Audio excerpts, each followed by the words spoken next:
propose que l'on démarre, hein, comme les autres vont venir au fur et à mesure.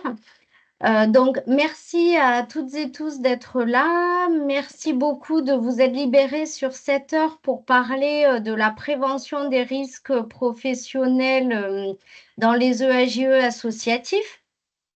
Donc je me présente rapidement, hein. Je suis Karine Roux, coordinatrice du programme d'accompagnement, Grandir DLA et chargée d'accompagnement auprès des EAJE associatifs. Et donc, j'ai le plaisir, d'animer, ce webinaire et de recevoir aujourd'hui, Michel Cunac et Sophie Lejob de la CARSAT. Du coup, juste en préambule, avant de leur laisser la parole, donc nous sommes ensemble pour 1 heure. On essaiera de vraiment pas dépasser ce temps-là. Merci de bien vouloir couper vos micros, s'il vous plaît. Il n'y a pas de souci, vous pourrez les rallumer pour poser les questions, prendre la parole, mais si vous ne parlez pas, merci de bien vouloir les couper. Vous avez en haut de votre écran le petit symbole microphone et il suffit juste d'appuyer dessus. Il y aura un temps, hein, de questions-réponses. Monsieur Cunac vous en parlera tout à l'heure. Et ce webinaire, donc vous l'avez vu, est enregistré et vous recevrez les supports par mail et les replays si vous le souhaitez. Et nous vous ferons parvenir également un petit questionnaire de satisfaction pour voir si on refait ce format-là, si ça vous a intéressé, si ça vous a apporté des choses que vous ne saviez pas. En préambule, je voulais juste rappeler un petit peu l'historique du partenariat, hein, CARSAT France Active. Et hop, je désactive certains micros. Excusez-moi par avance. Voilà, l'historique, c'est le partenariat CARSAT France Active et CAF aussi, hein, puisque la CAF a été impliquée dès le démarrage. Il a commencé il y a environ 5 ans. Autour de 2 actions qui ont été un peu phares. La première qui consistait à développer une offre de services sur le secteur de la petite enfance en matière de prévention des risques professionnels et donc notamment dans la mise en œuvre du document unique d'évaluation des risques. Avec la mise en place d'outils par la CARSAT, qui permettait de travailler sur le plan d'action, à la fois d'action corrective et à la fois d'action préventive. Et la deuxième action avait pour objet d'accompagner les EAJE qui souhaitaient s'agrandir ou faire construire ou mettre en place un nouvel établissement, à travailler sur la conception des locaux pour favoriser des bonnes conditions d'accueil pour les enfants et des bonnes conditions de travail pour les professionnels. Donc là, la CARSAT a mis en place un accompagnement, voilà, qui permettait cet accompagnement, qui permettait cette conception-là pour travailler et accueillir en totale sécurité. Et France Active et la CAF, à ce moment-là, ont été relais de la communication autour de cet accompagnement et relais des messages à transférer sur le secteur de la petite enfance. Peut-être vous en avez d'ailleurs bénéficié. Voilà, je ne vais pas m'étendre beaucoup plus longtemps. Je vais laisser la parole donc à nos 2 intervenants que je remercie grandement d'être parmi nous et qui vont se présenter. Bonjour à tous, je commence. Je suis Sophie Lejob et je suis contrôleur de sécurité à la CARSAT Midi-Pyrénées. Et pour ma part, j'interviens en entreprise pour accompagner donc en prévention des risques professionnels. Et puis, j'ai participé à l'élaboration de cette offre de service que nous allons vous présenter aujourd'hui. Bonjour, Michel Cunac, je suis ingénieur conseil à la CARSAT Midi-Pyrénées au service prévention. Je suis un collègue de Sophie et j'ai contribué à développer un outil qu'on va vous présenter en fin de présentation sur la conception de crèches pour donner des bonnes pratiques de conception. Voilà. Donc, on va vous accompagner on va essayer de ne pas déborder de 14 heures. Pour échanger pendant le webinaire, si vous avez des questions, vous pouvez les poser dans l'onglet Conversation. C'est Madame Roux qui fera la modératrice. Si jamais on a quand même un certain nombre de questions, on s'arrêtera, on fera par partie, on s'arrêtera pour y répondre à certaines si besoin. Voilà. Donc, au sommaire, comme on vous l'avait dit dans l'invitation, on va vous présenter rapidement qui on est pour que vous nous connaissiez un peu mieux, pour certains, si vous ne nous connaissez pas. On vous fera un focus sur les risques professionnels dans le secteur de la petite enfance, avec notre vision à nous, bien sûr, hein, du secteur. On n'y est pas tous les jours, hein, comme vous, mais on en a une approche par notamment les risques auxquels les salariés peuvent être exposés. On vous présentera ensuite une offre de service pour justement attaquer ces démarches de prévention des risques professionnels et maîtriser les risques avec quelques outils à votre disposition, y compris des incitations financières. Et puis, on a prévu un moment d'échange à la fin. Voilà. Donc, c'est moi qui vais commencer pour vous présenter la CARSAT Midi-Pyrénées et ses missions, hein. Alors, d'abord, CARSAT, c'est la Caisse d'assurance retraite et de la santé au travail. C'est un organisme régional de la sécurité sociale, hein. Alors, pour le nôtre, il intervient sur tout le territoire de Midi-Pyrénées. Voilà.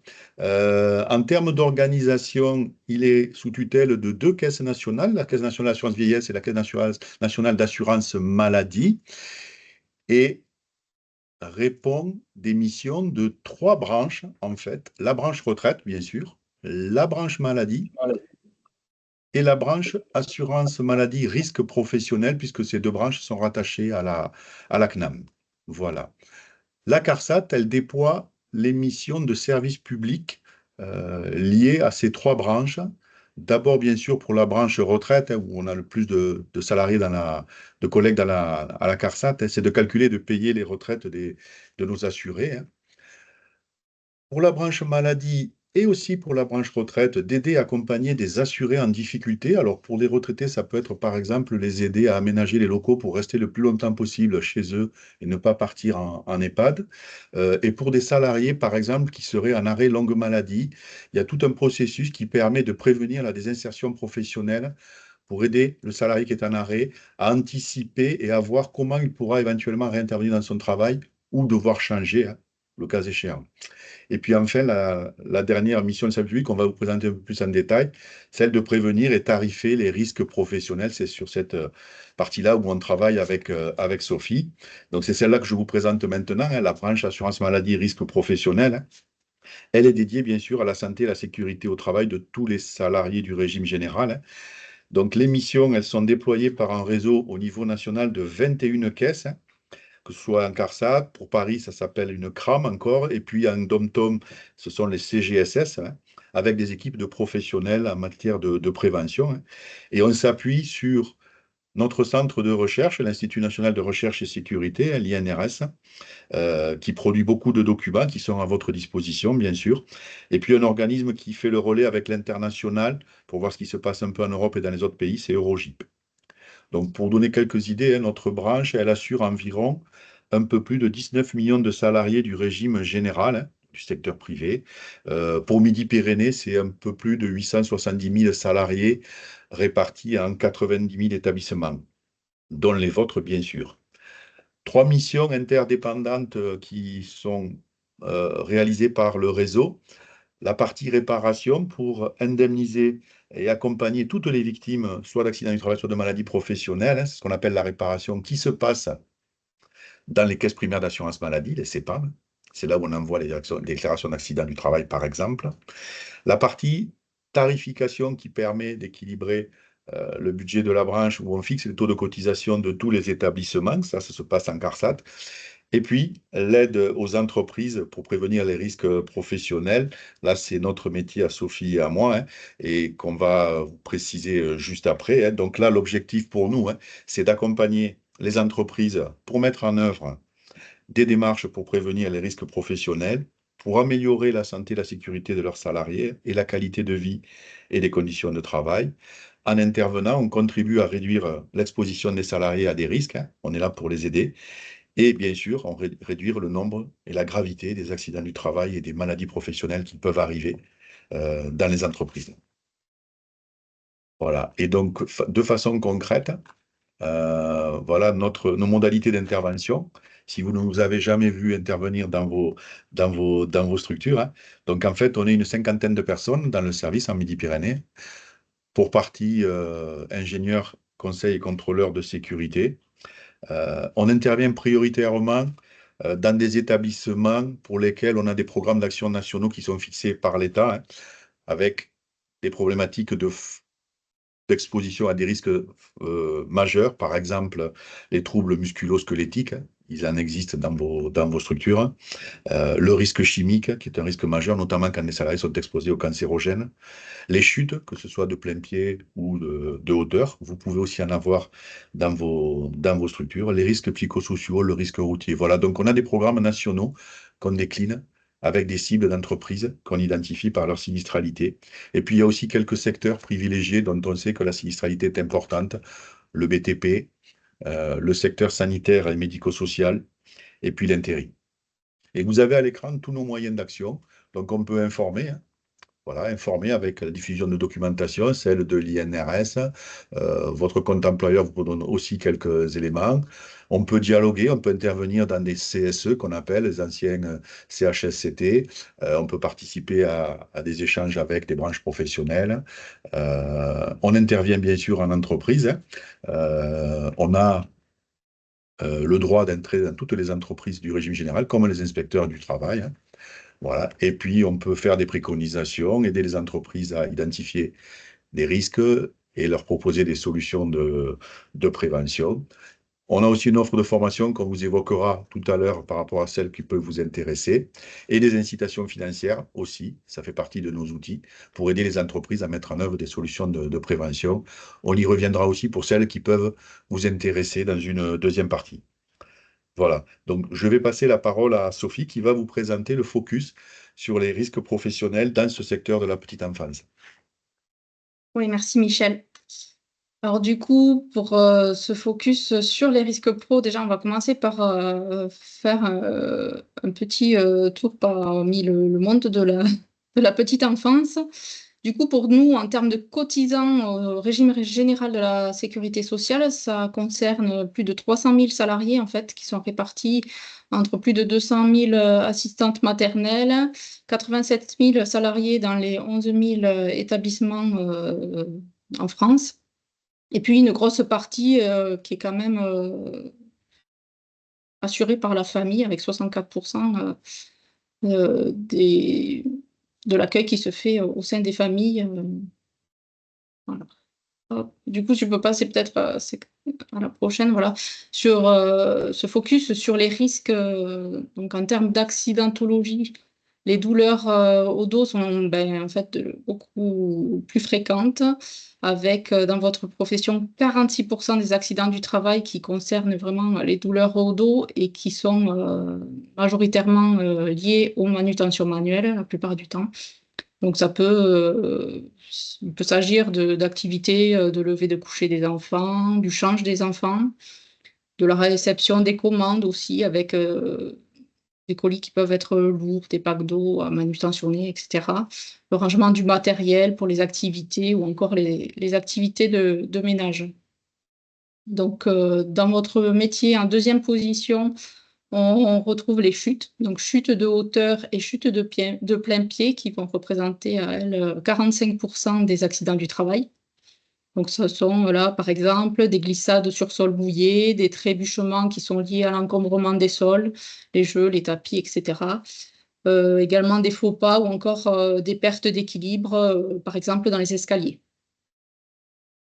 Et puis, vos métiers sont aussi particulièrement exposés aux risques psychosociaux, donc au stress, qui est lié notamment à la responsabilité de veiller sur l'enfant qui est confié, ou aux relations avec les parents ou certains extérieurs qui peuvent être parfois difficiles ou voire violentes.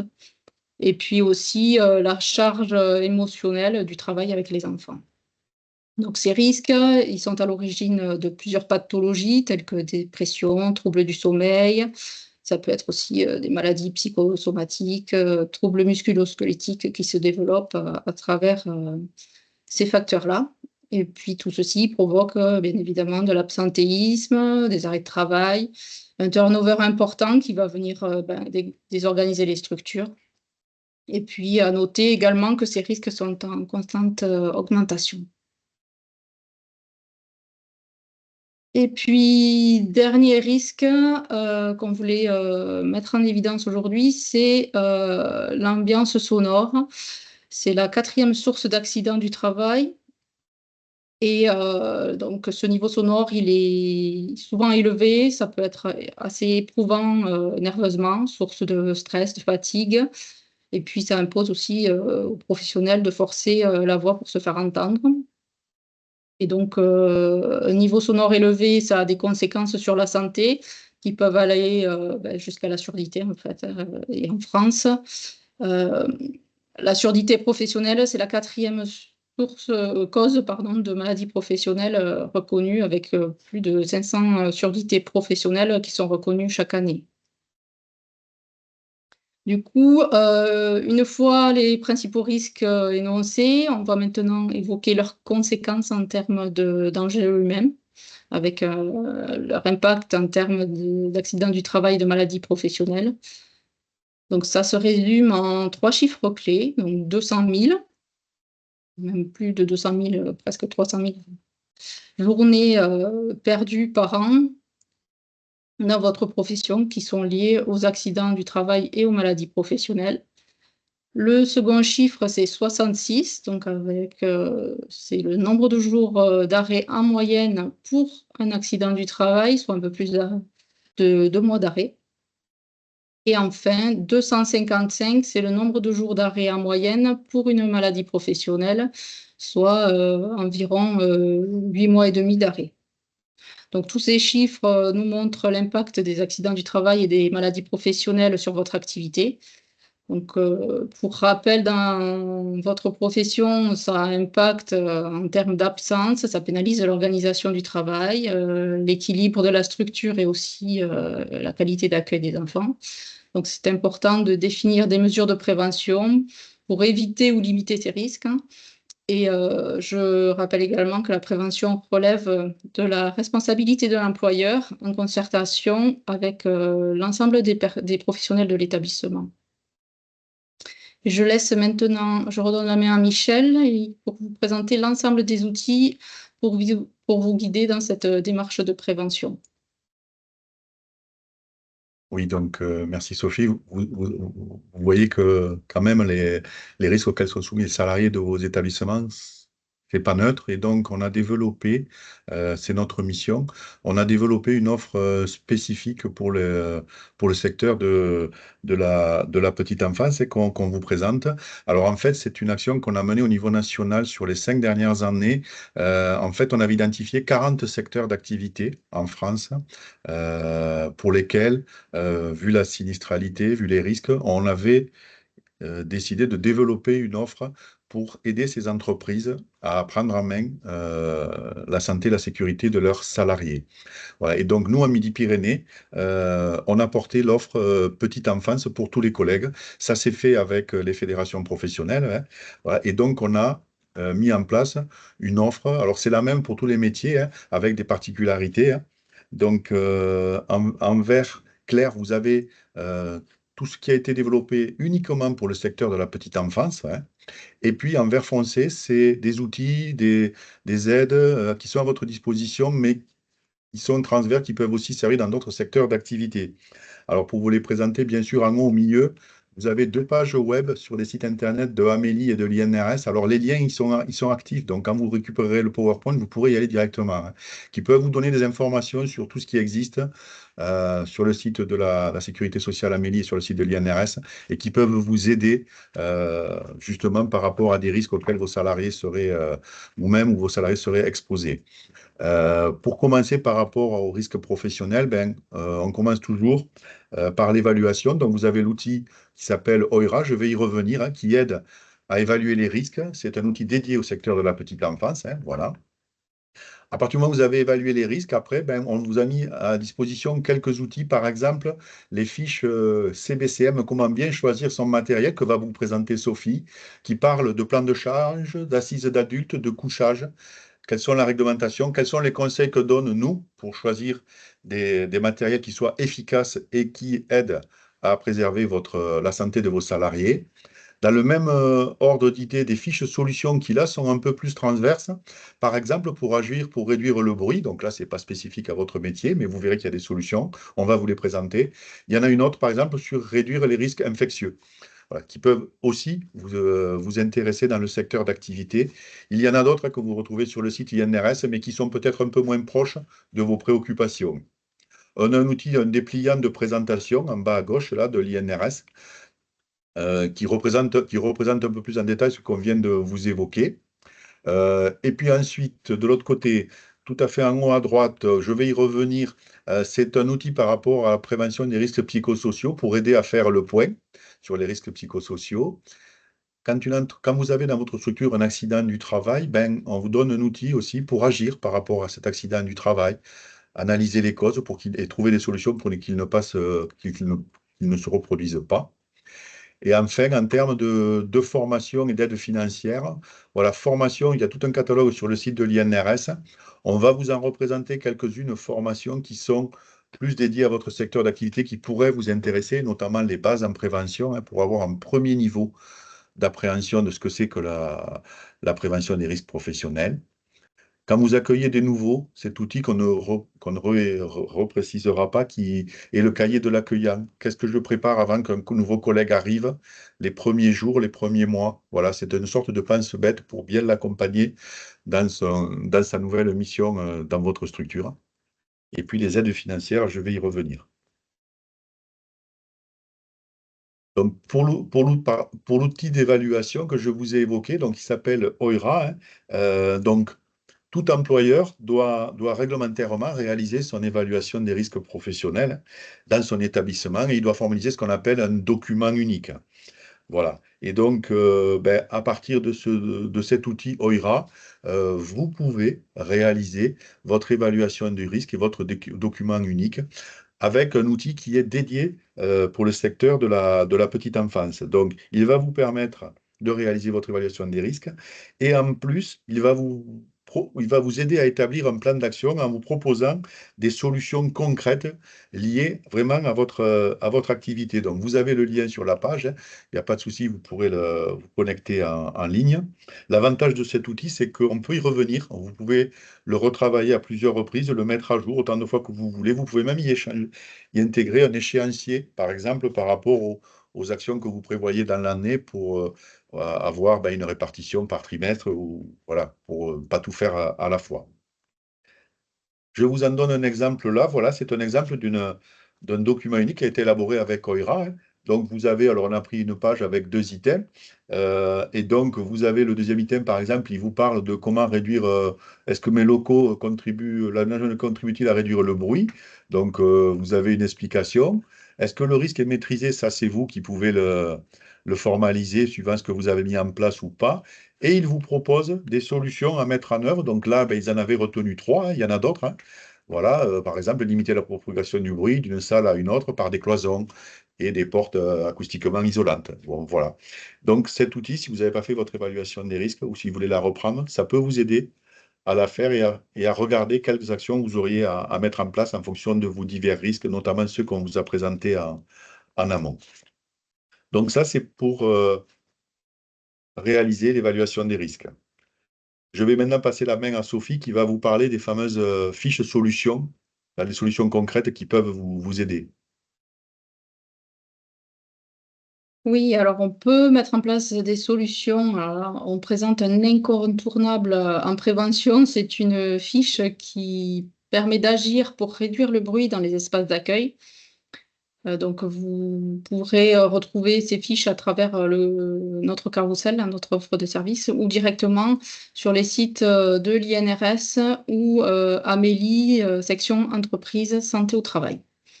Donc, dans cette fiche, on propose plusieurs axes d'action pour agir en prévention du bruit. Donc, dans un premier temps, on va proposer d'agir sur la structure et notamment sur la réverbération des ondes sonores sur les parois, en fait, en choisissant des matériaux qui vont être absorbants sur les murs et puis aussi sur les plafonds avec vraiment ce choix de matériaux avec un coefficient d'absorption qui va être supérieur à 0,9, c'est vraiment ce qu'on préconise.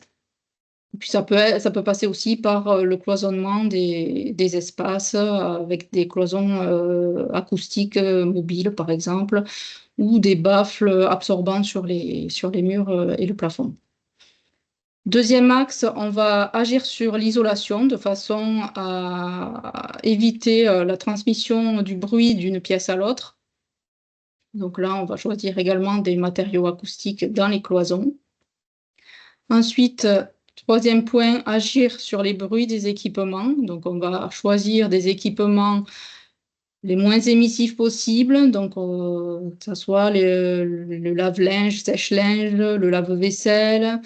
On va essayer dans la cuisine, par exemple. Ici, vous avez un exemple de blender avec couvercle et amortisseur là, pour limiter le bruit. Ça peut être aussi le choix des mobiliers avec des roulettes ou des patins de façon à limiter le bruit lorsqu'on va les déplacer sur le sol.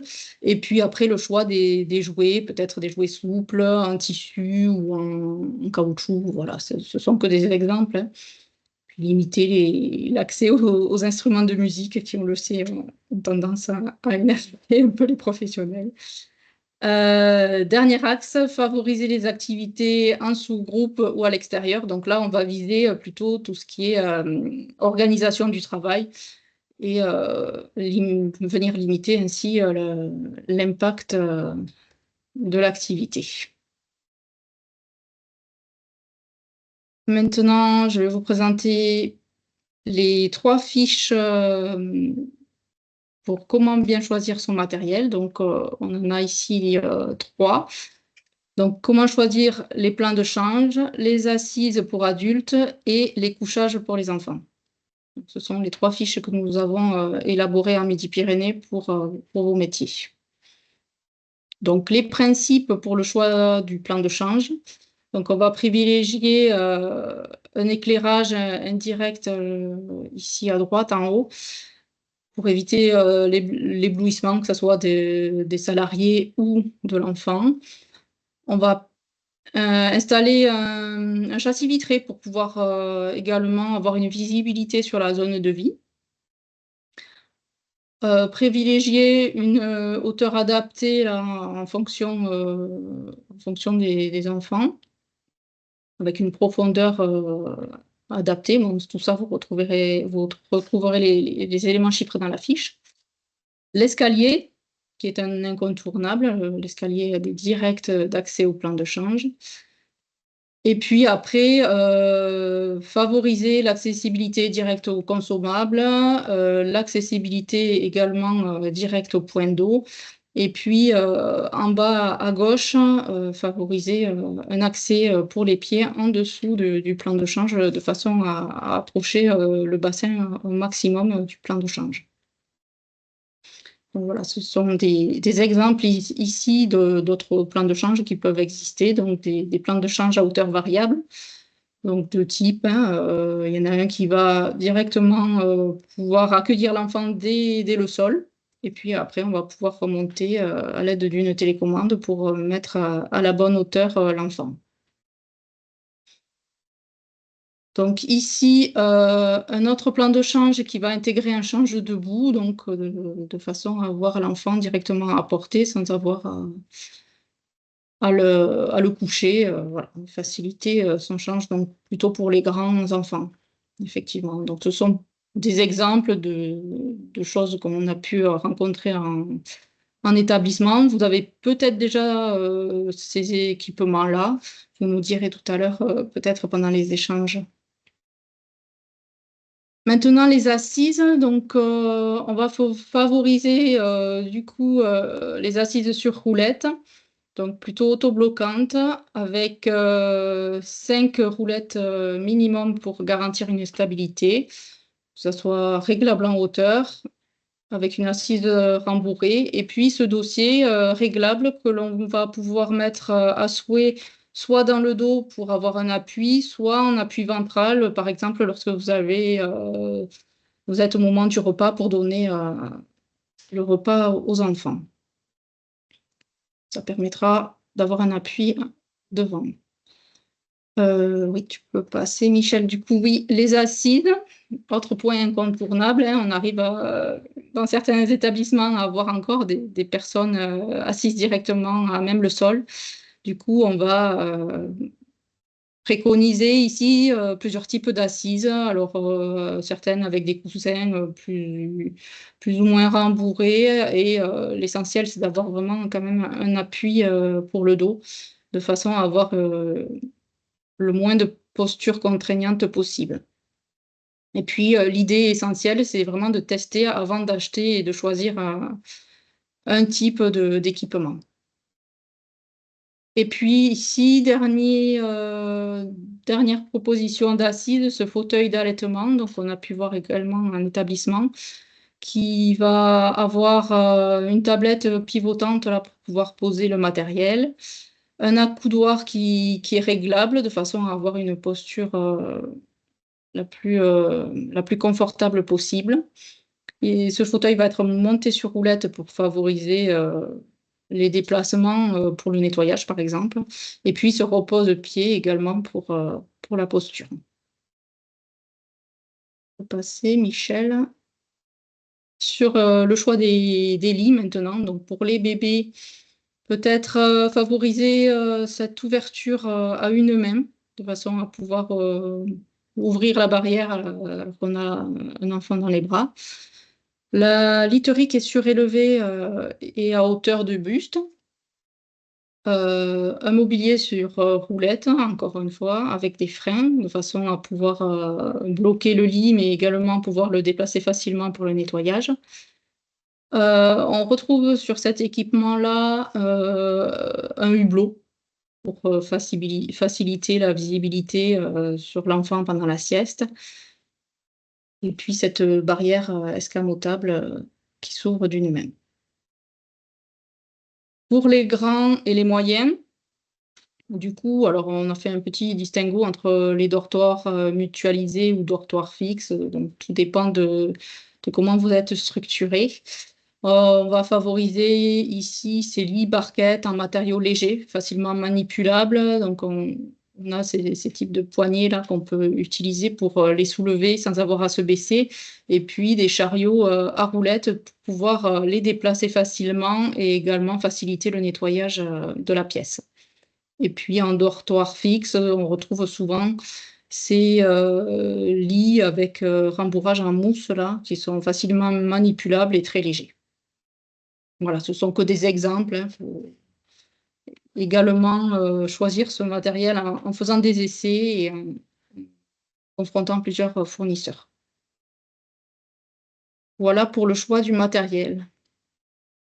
Alors après, ces exemples de fiches, des 3 fiches, là, comment bien choisir son matériel, on va basculer sur autre chose. Tout à l'heure, je vous ai parlé des risques psychosociaux où il y avait un outil. Donc, c'est vrai que votre secteur d'activité, salariés peuvent être confrontés exposés au quotidien à du stress, à des agressions, donc liées au métier, hein, forte exigence de la tâche, hein, la charge mentale. On a la responsabilité de petits-enfants tout au long de la journée, le bruit ambiant qui est un facteur aggravant, des sollicitations permanentes, hein, notamment les petits qui ont besoin de la présence.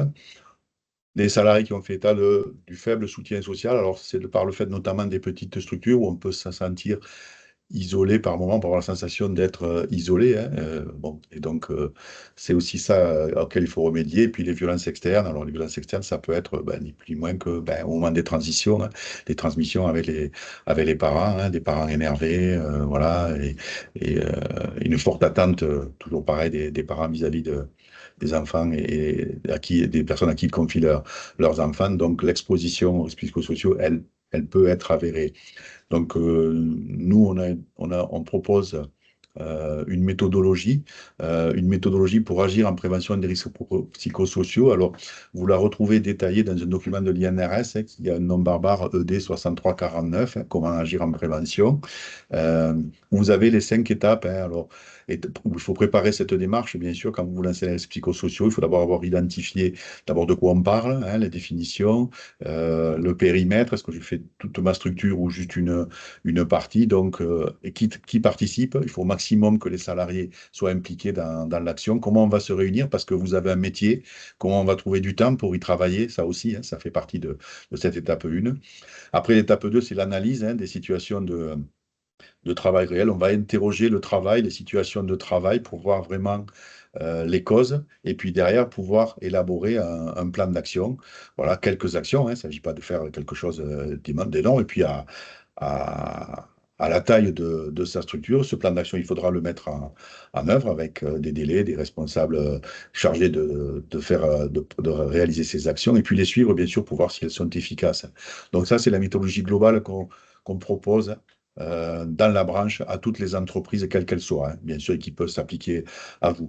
Alors après, pour aider les petites structures, et notamment sur l'étape d'analyse des situations, l'INRS a développé un outil, hein, le faire le point sur les risques psychosociaux, hein, qui permet de s'interroger sur la présence ou non de facteurs de risques psychosociaux, de les évaluer. Ça va vous aider à élaborer votre document unique pour la partie risques psychosociaux. Alors, c'est un document qui comprend 41 questions auxquelles il va falloir répondre.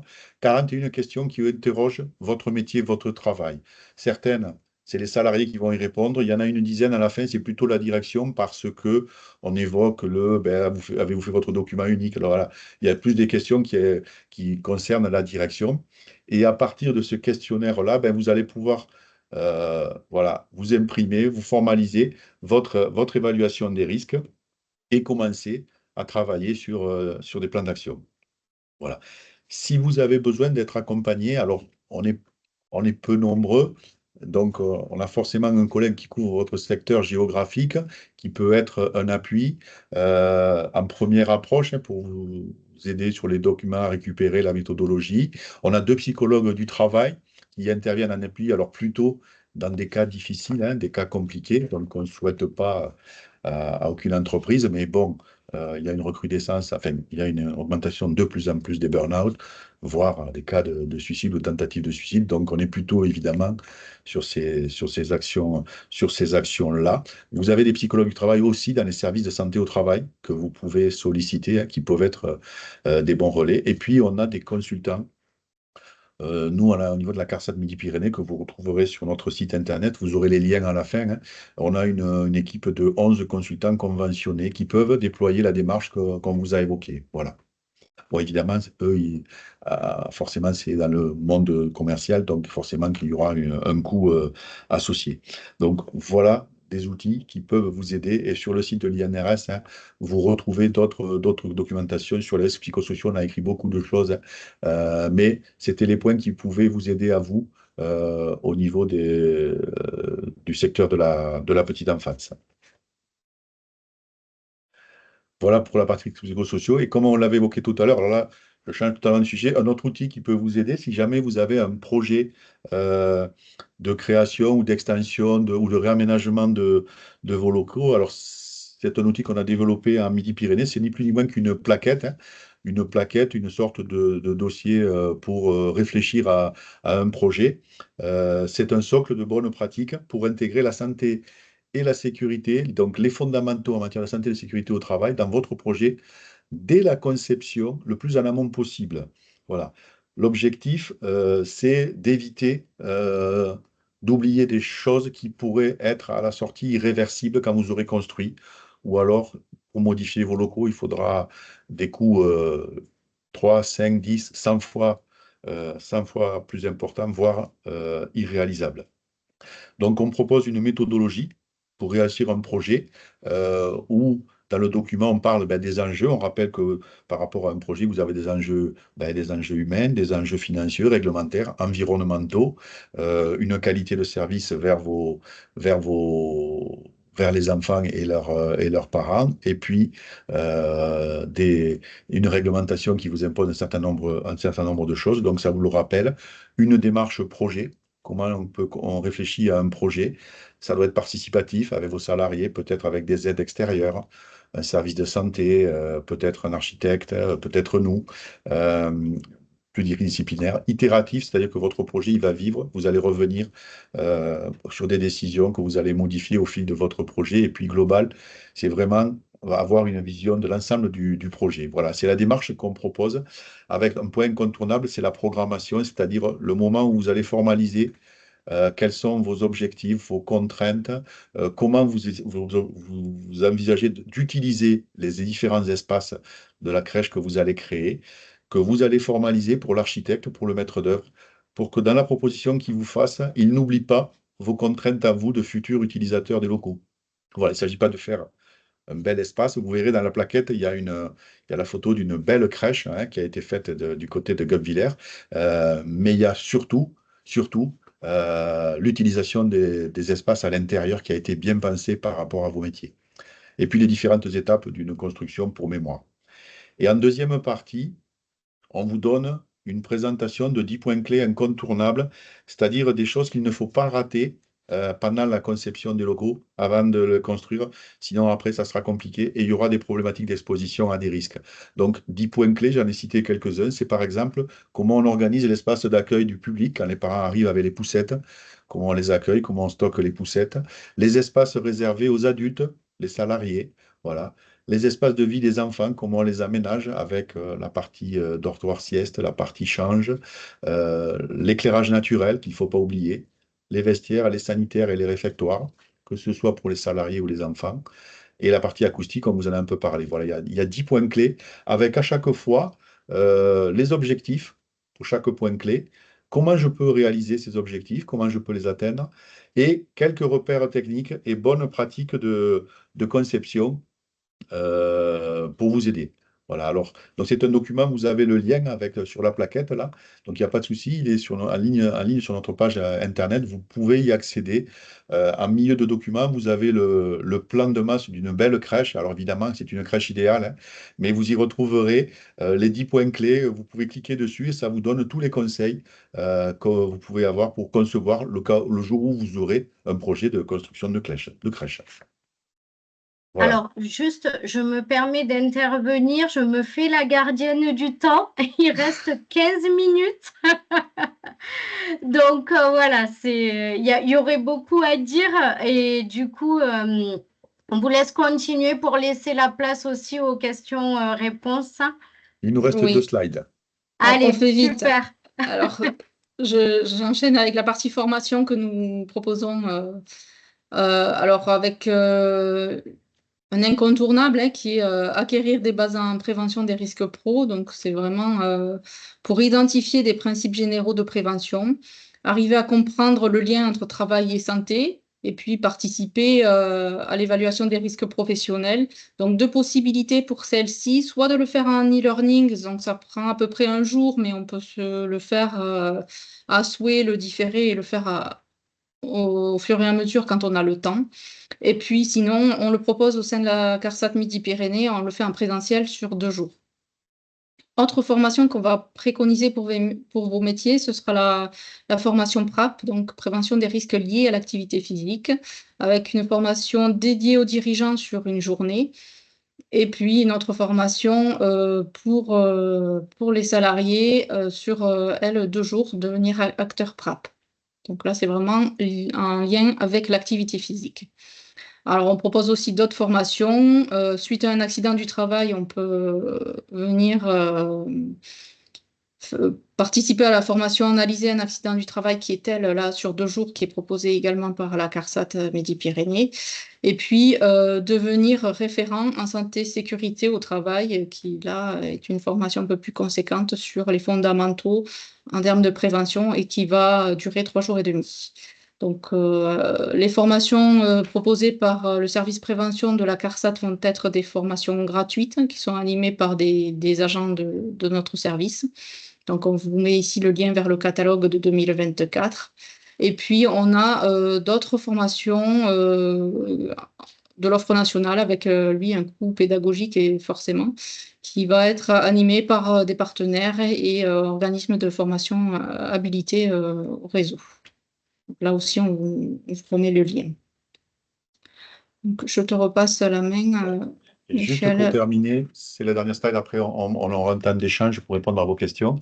Les subventions, j'en avais parlé tout à l'heure, hein, les aides financières qui sont à votre disposition. Alors les subventions sont des dispositifs dédiés aux établissements de moins de 50 salariés. C'est le cas dans la plupart des structures du secteur de la petite enfance. Donc, des aides financières nationales ou régionales que vous retrouvez sur notre site internet. Donc, une aide financière nationale par rapport au risque ergonomique, voilà, où on peut par exemple financer des formations qui sont déployées par les organismes de formation dont que vous évoquez, Sophie.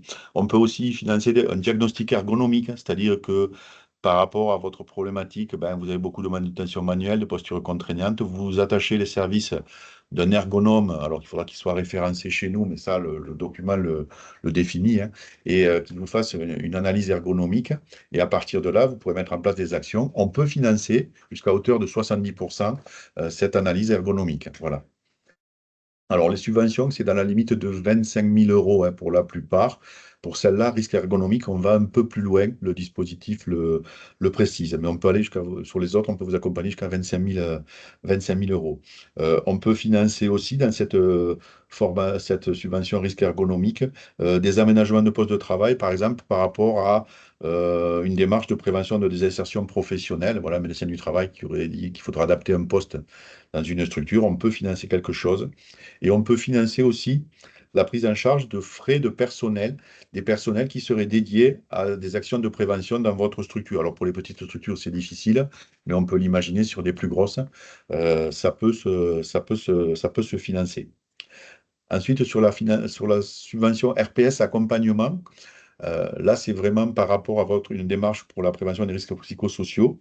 Soit on peut vous financer le diagnostic réalisé par un spécialiste, hein.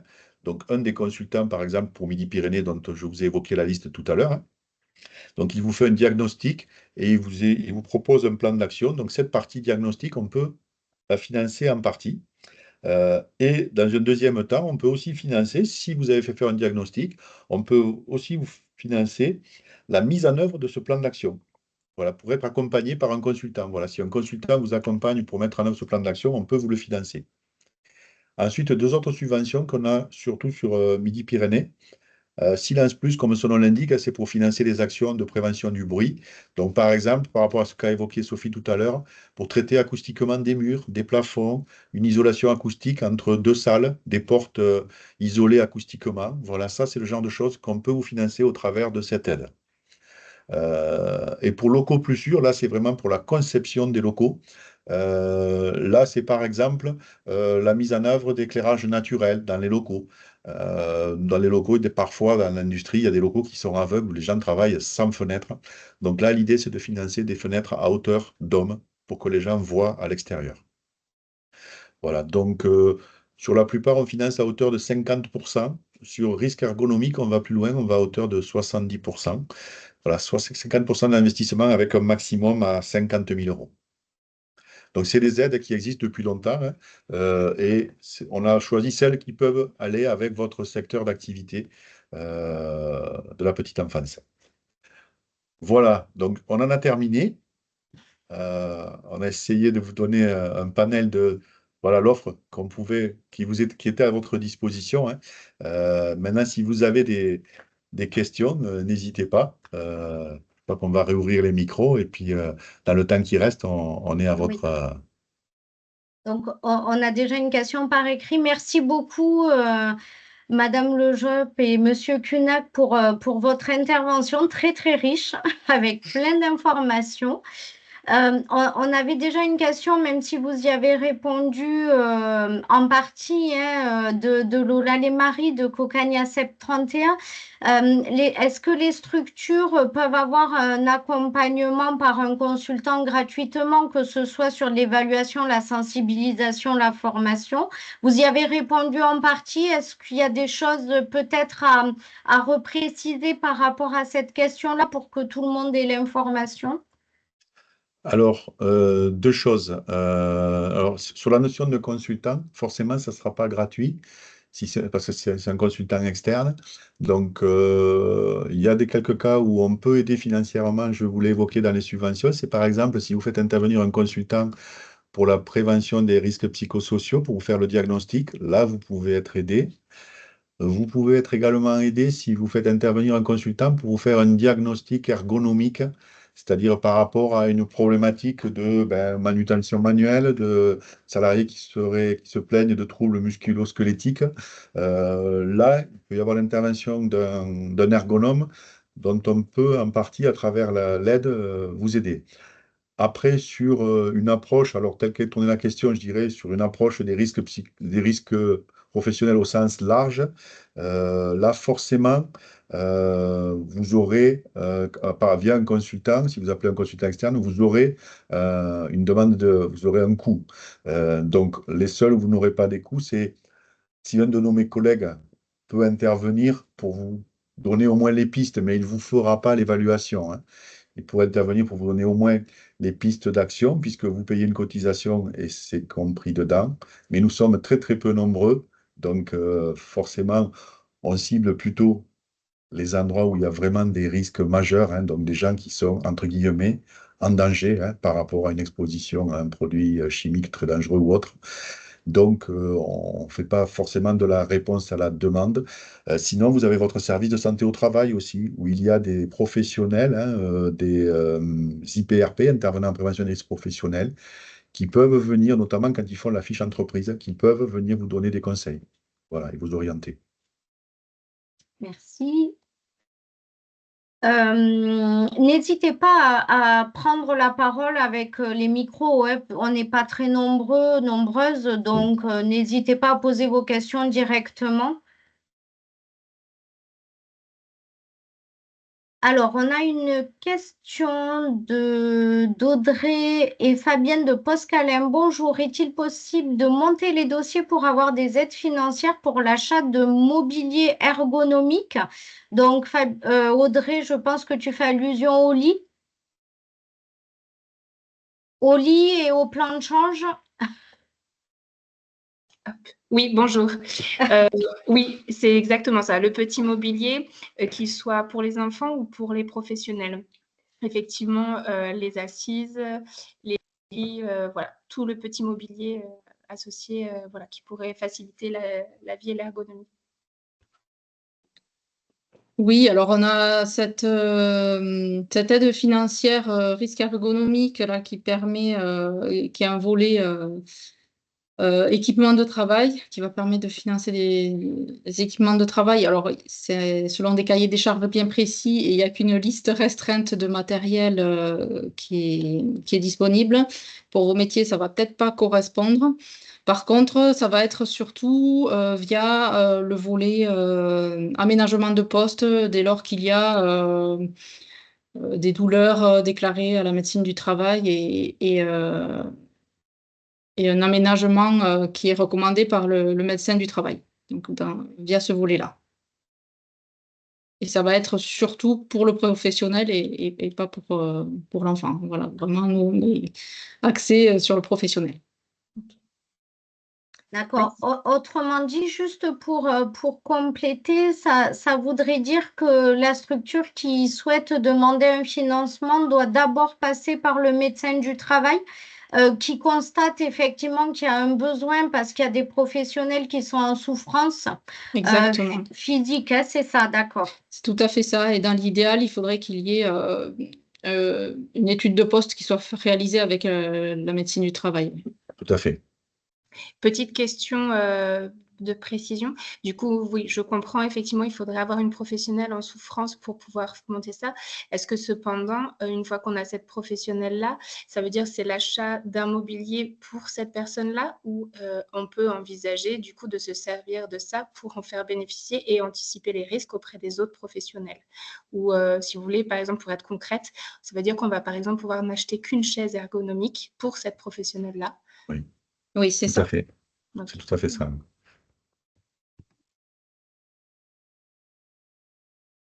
Donc, après, je rappelle aussi que pour l'achat de mobilier, hein, la CAF peut aussi intervenir financièrement à hauteur de 80% du montant total.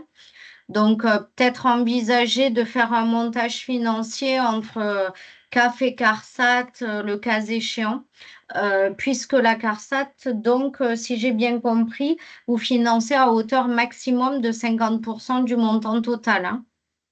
Alors, ça dépend des subventions. Sur la Ah, subvention risque ergonomique, on est à 70%. Alors, sachant qu'après, il y a des clauses, mais ça, c'est pas nous, c'est des clauses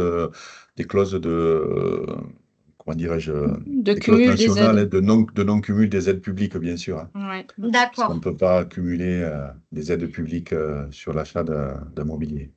D'accord. Donc, nous avons une question de Lola Lemarie de Cocagnacep, hein, pour préciser déjà quel est le contact, hein, à privilégier chez vous, mais je pense qu'on y viendra tout à l'heure, pour toutes ces démarches-là. Et moi, je rajouterai, est-ce que cette personne peut être à même de conseiller aussi et de venir accompagner les EAJE qui auraient ces demandes-là, à faire les montages aussi et à voir ce qu'il est possible de mobiliser ou pas.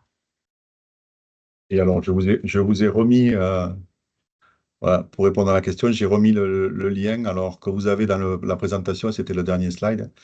Alors, nous, pour nous joindre, soit vous nous connaissez et vous connaissez l'interlocuteur de chez nous, le collègue ingénieur conseil du contrôleur de sécurité qui intervient sur votre zone géographique, vous pouvez l'adresser. Sinon, si vous ne le connaissez pas, on a un point d'entrée unique, c'est l'adresse mail que vous avez là sur l'écran, prévention@carsat-mp.fr, hein. Voilà, donc ça c'est notre adresse mail générique qui est ouverte à tous les établissements. Et ensuite, nos collègues les aiguillent bien sûr vers la bonne personne. Si vous mettez votre coordonnée ou dans votre signature, s'il y a le nom de votre établissement avec votre adresse, il sait vers qui l'aiguiller. Bon, la personne, c'est un préventeur, il prendra contact avec vous. Il peut venir nous solliciter en appui à nous sur le secteur de la petite enfance, moi et Sophie, et sinon, il est à même éventuellement de vous orienter par rapport aux aides financières, par rapport aux formations, et sinon vous orienter vers d'autres collègues ou un site internet, que sais-je. Et on vous a mis aussi tous les liens utiles de tout ce qu'on a évoqué, hein, le secteur de la petite enfance. On vient de créer une page web, alors elle est toute fraîche puisqu'elle a été mise en ligne ce matin, hein. C'était juste avant le webinaire.